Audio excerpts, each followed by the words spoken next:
Alhamdulillah wa salatu wa salamu ala rasulillah amma ba'd.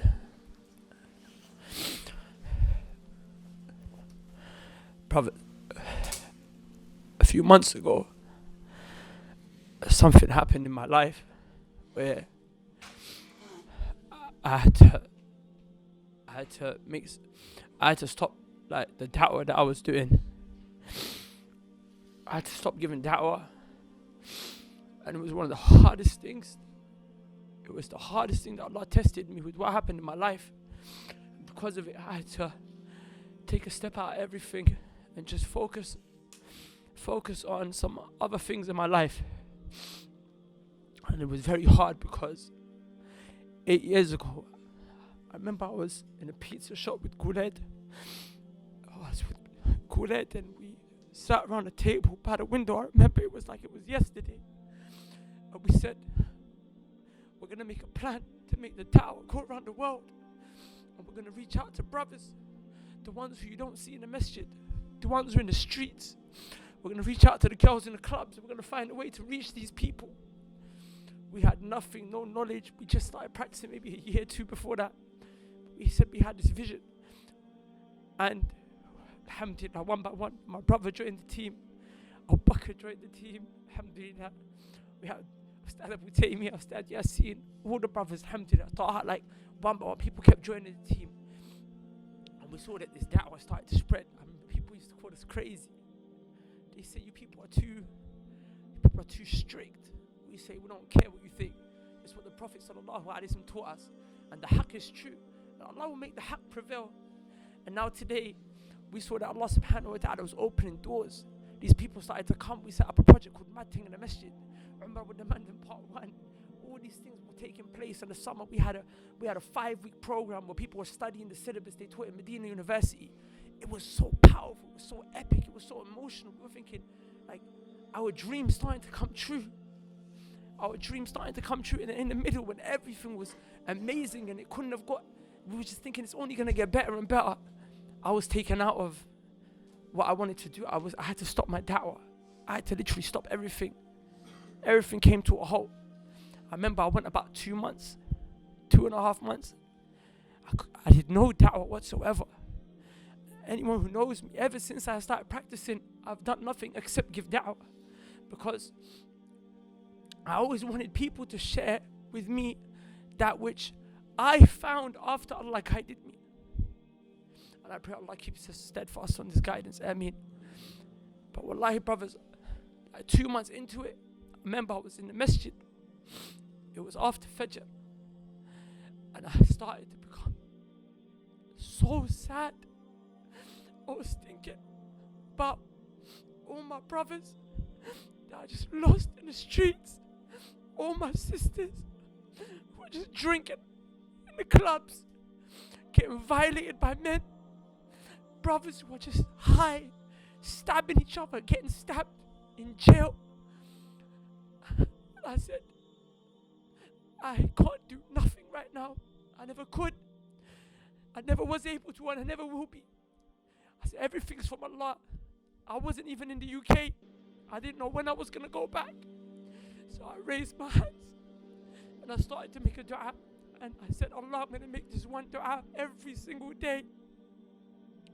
And I said, Allah, I believe you're going to make this dua come true.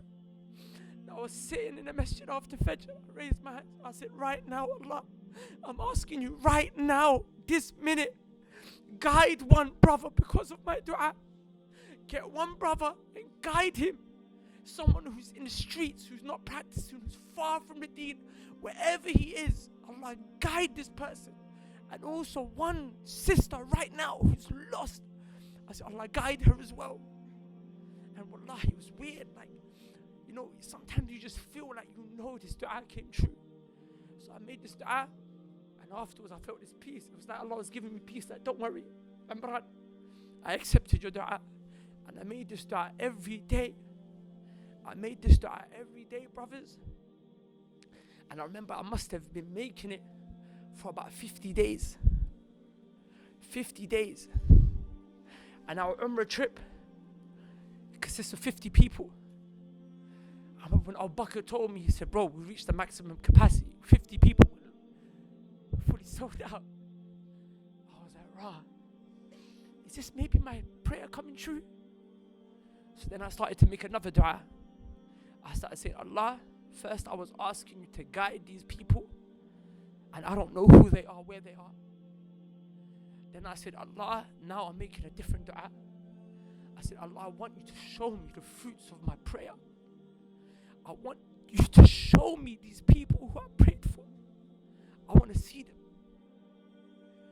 So I came on this trip now, and when I met you guys at the airport, I'm not gonna lie, I got demotivated.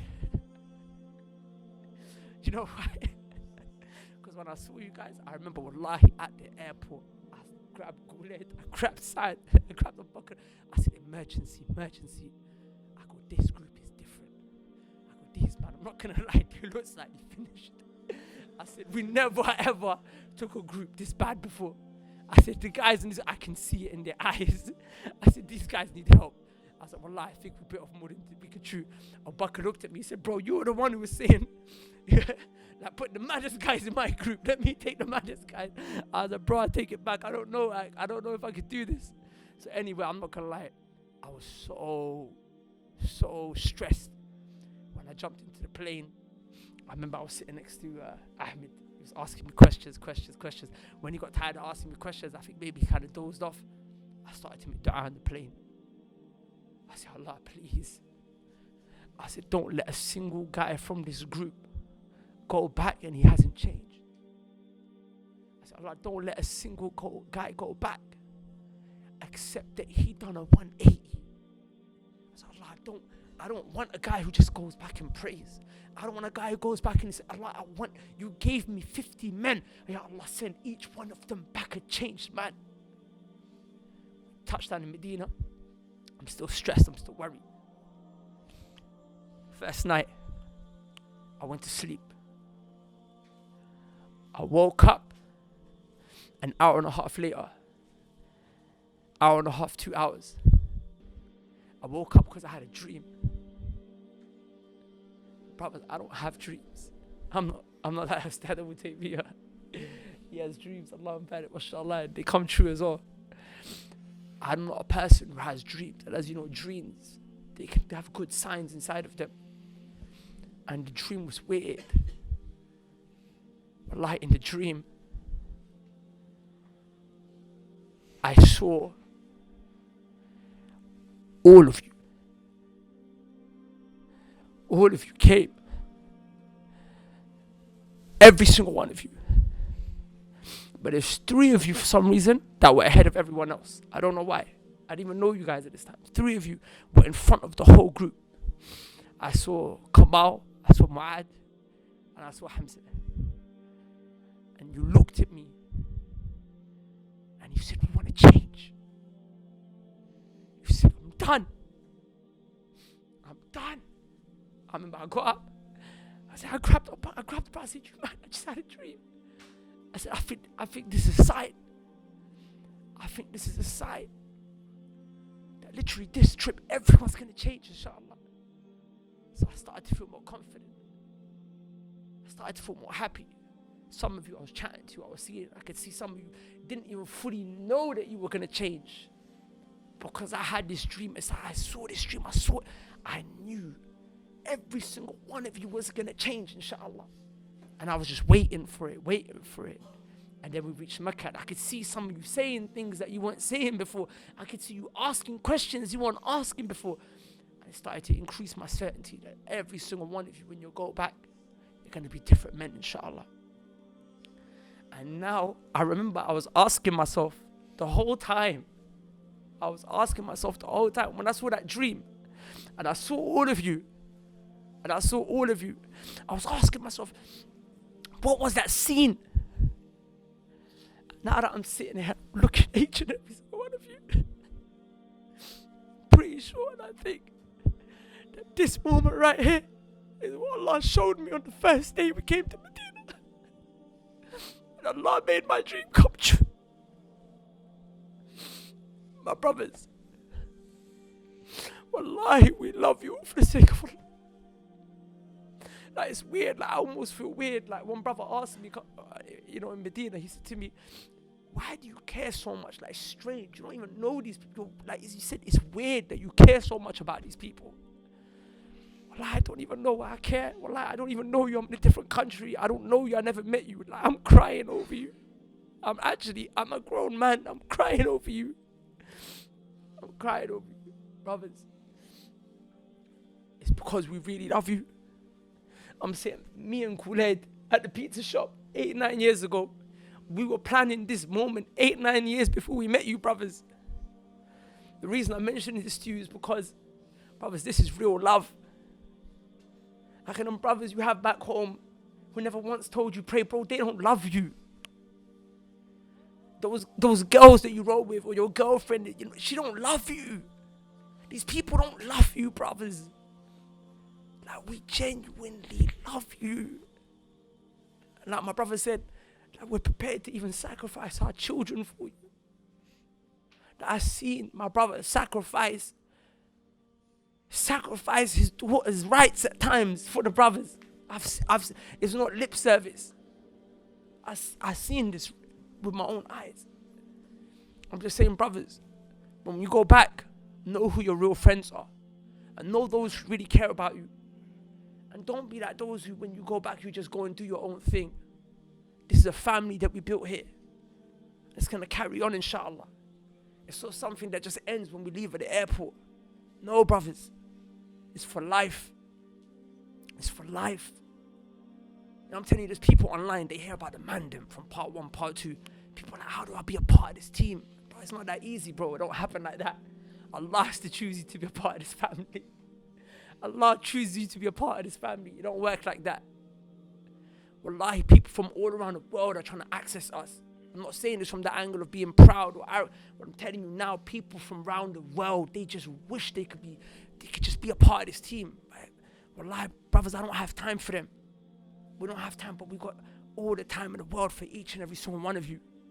So when you go back, brothers, don't let this be something that just went away with the wind. I want to die. And I want you righteous men to pray my janazah. I want you, man, to pray my funeral prayer. If Allah gives me kids, I want you, man, to raise them. I trust you. You, man, are real. Some of you made real changes, man. You come from hard places. But I trust you. I have nothing more to say. I'm going to ask Adam to come speak to you, inshallah. And just one more thing, which is that Imran said that, and I don't know why I care so much. Brothers, don't think this is fake brotherhood, This is real brotherhood. Allah says in the Quran, إِنَّمَا الْمُؤْمِنُونَ إِخْوَةً. The brothers are the believers are brothers. And the word used is ikhwa, which is blood brothers. Wallahi, we see you, every single one of you guys, as blood brothers. Assalamu alaikum, brothers and sisters. As you just saw, this last Umrah trip that we done, it was a life-changing experience. Now, there are a group of people that we would like to take on our next Umrah trip. And they are at extremely high risk in terms of their spirituality, in terms of their iman, and also in terms of their engagement on the streets. But the thing is that these people, they do not have the funds to be able to travel. Now, if we don't facilitate a way out for these people, then they are going to end up destroying themselves. And they also might be the reason why we've received some destruction in our lives. You see, if there was a kid and you could have stopped him from stabbing someone, you have to understand he destroyed his own life, but he also destroyed the life of the person that he stabbed. Now, we've got some brothers from the streets and from seriously high-risk situations where they're actually willing to change, but the community is not supporting them, and they're not giving them a way out. And they have no one to turn to. But you know what? The drug dealers on the block, they say, listen, come. If you work for me, I'll pay you. And then we wonder why they're on the streets doing what they're doing. But if we lend them a helping hand, then these people will be very much inclined towards making this change, as we've already seen time and time and time again. This is not a one-off sporadic incident. We've seen that our process, it works with Allah's permission. So we want to now take the next batch to Umrah. And there are those who absolutely cannot afford it, or if they can, their money is haram. but they want to change. And I'm asking you, brothers and sisters, for Allah's sake, please donate generously at the link below, because you are going to facilitate changing someone's life. And remember, when this person changes and all the good that they do, you will reap that reward on the Day of Judgment. Imagine they start praying 5 times a day, which they most likely, as those from the previous trip have done. Imagine that 5 times a day you're going to get that reward, and you're not doing nothing just because you gave, what, £100 towards someone's ticket, £200 towards someone's ticket, £5 towards someone's ticket, and that facilitated their journey. So please go to the link below and donate generously. Assalamu alaikum wa rahmatullah.